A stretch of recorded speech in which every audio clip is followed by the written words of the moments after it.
날 부르신 뜻 내 생각보다 크고 날 향한 계획 나의 지혜로 측량 못하나 가장 좋은 길로 가장 완전한 길로 오늘도 날 이끄심 믿네.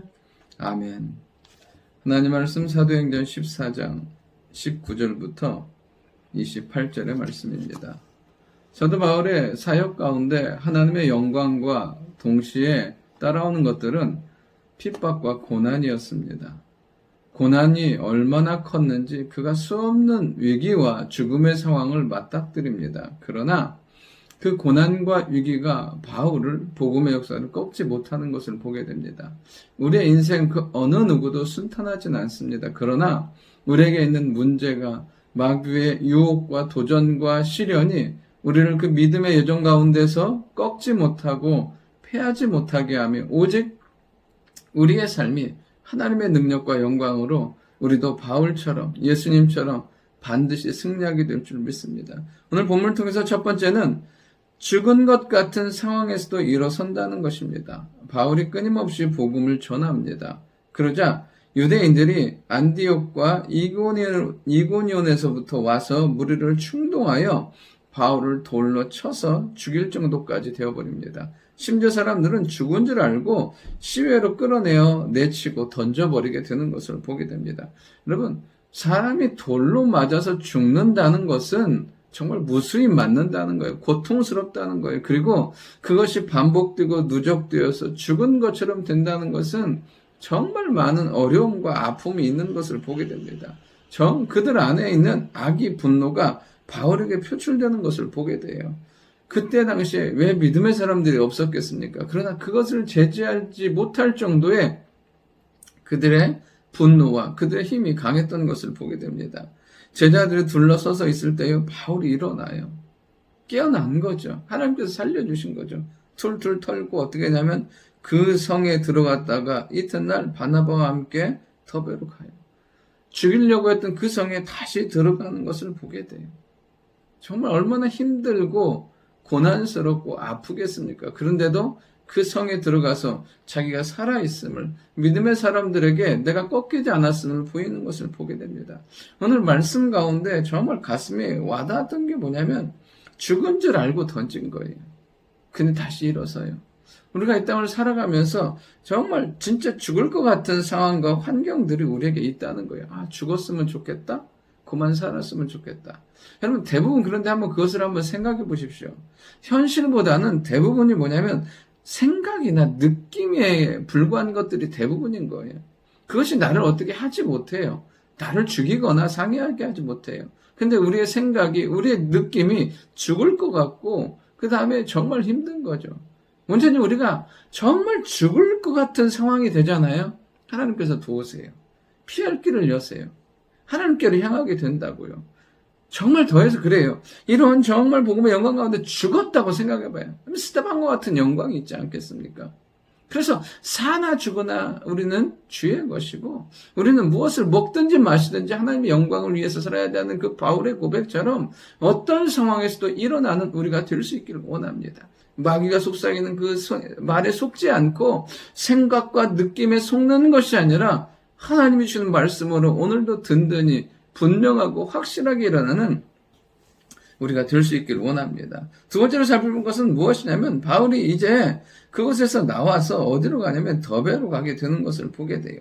더베에서 어떻게 해요? 복음을 그 성에서 전하고 많은 사람을 삼고 루스드라와 이고니온과 안디옥으로 돌아가요. 다시 돌아와 이제 역으로 가는 거죠. 동시에 뭐냐면 아까 얘기한 것처럼 그곳에서부터 와서 사람들을 죽였다는 게 반대가 극심한 곳으로 돌아가는 거예요. 이유는 뭐겠습니까? 그곳에 있는 제자들이에요.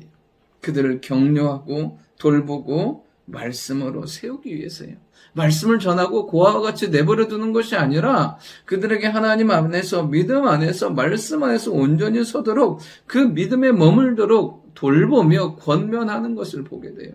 정말 우리 안에도 이렇게 우리를 돌보시고 굳게 하시고 권면하시는 하나님의 말씀이 우리를 든든히 세울 줄 믿습니다. 또한 우리 역시도 누군가를 이렇게 믿음으로 권면하고 세우는 사람들이 될 수 있기를 원해요.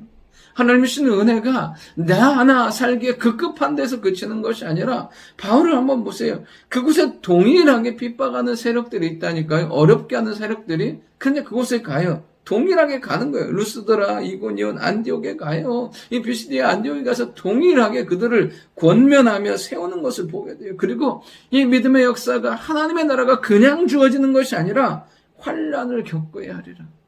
대가를 지불하는 인생이 되어야 한다고 말해요. 여러분, 믿음과 은혜와 하나님의 자녀의 삶은 거저 주어지는 게 아니에요. 내가 세상적인 것을 거부하고 믿음의 싸움을 싸우고 갈 때 그 은혜가, 그 축복이 우리의 삶 가운데 임한다는 사실이에요. 그러면서 23절에 오면 각 교회에서 장로들을 택하여 금식 기도하며 그들이 믿는 주께 그들을 위탁하고. 그럼 바울이 가서 그들을 권면하고 위로하고 세우지만 그것이 또 얼마나 되겠습니까? 그 역시도 사람이 불과해요. 결국엔 그가 마지막에 했던 거 뭐냐? 주의 손에 의탁하는 거예요. 여러분, 정말 주께서 우리를 붙들어 주시고 주께서 우리를 쓰러지지 않게 하시고 하나님의 나라에까지 달려갈 때까지 우리의 삶을 응원하시고 축복하실 줄 믿습니다. 온전히 하나님이 주시는 격려와 힘으로 오늘 하루도 승리하는 우리가 될 수 있기를 원합니다. 그리고 마지막 세 번째는 그들이 다시 그 수리아 안디옥에 돌아가서 자신들을 파송한 교회에 가서 하나님의 행하신 일들을 보고하는 것을 보게 돼요. 그 과정 가운데서도 바울은 끊임없이 복음을 전하면서 가는 거예요. 생명의 흔적을 남기며 가는 거죠. 여러분, 우리가 어디를 가든지 무엇을 하든지 이 은혜의 흔적, 생명의 흔적을 남기는 우리가 될 수 있기를 원하고, 그리고 바울의 고백처럼 하나님의 행하신 일과 하나님의 역사하신 복음의 구원의 문들을 증거하며 전하며 고백하며 찬양하는 우리가 될 수 있기를 원합니다. 우리가 가는 곳마다 이런 하나님의 행하신 일, 하나님의 역사와 은혜의 간증들이 넘칠 수 있기를 원하고, 보세요. 어떤 고난의 문제가 아니잖아요. 고난과 아픔이 아니라 신세 한탄이 아니라 하나님이 하신 일을 고백하잖아요. 하나님이 구원의 문을 여신 것들을 나누잖아요. 그러면서 제자들과 함께 오래 있는 것을 보게 돼요. 그곳이 안디옥이 어떤 곳이었습니까? 자기가 세워지는 곳이에요. 그리고 믿음의 사람들이 있는 곳이에요. 어쩌면 그곳에 안주하고 싶은 마음도 들었을 거예요. 그런데 바울은 안주하지 않냐고 또 복음을 위해서 떠나가는 것을 보게 돼요. 오늘도 우리가 믿음 안에서 분명히 알아야 될 것은 무엇이냐면, 여러분, 우리의 평가는 하나님이 하세요. 우리의 평가는. 그리고 우리의 삶의 영원한 안식은 이 땅이 아닌 하나님의 나라에 있다는 것이에요. 우리가 오늘도 어디를 가든지 무엇을 하든지 복음으로 일어나고 복음으로 승리하고 복음으로 세우고 나아갈 때 하나님의 귀하고 아름다운 은혜가, 복되고 놀라운 축복이 우리의 삶 가운데 임하게 될 줄 믿습니다.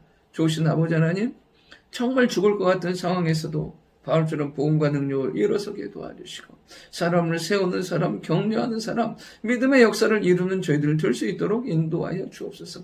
그리하여 끊임없이 우리 가운데서 하나님의 행하신 일과 하나님의 역사를 간증하는 저희들 되게 도와주시고 우리를 도우시고 우리를 지키시고 우리를 인도하시는 하나님을 바라보고 달려가는 저희들 되게 도와주옵소서. 우리의 영혼은 안식은 저 하늘에 있는 줄 믿사오니 그 하늘 나라에 이르는 그날까지 이 믿음의 경주를 끊이지 아니하고 지치지 아니하고 넘어지지 아니하고 달려가는 저희들 모두가 되게 인도하여 주옵소서. 예수님의 이름으로 기도드립니다.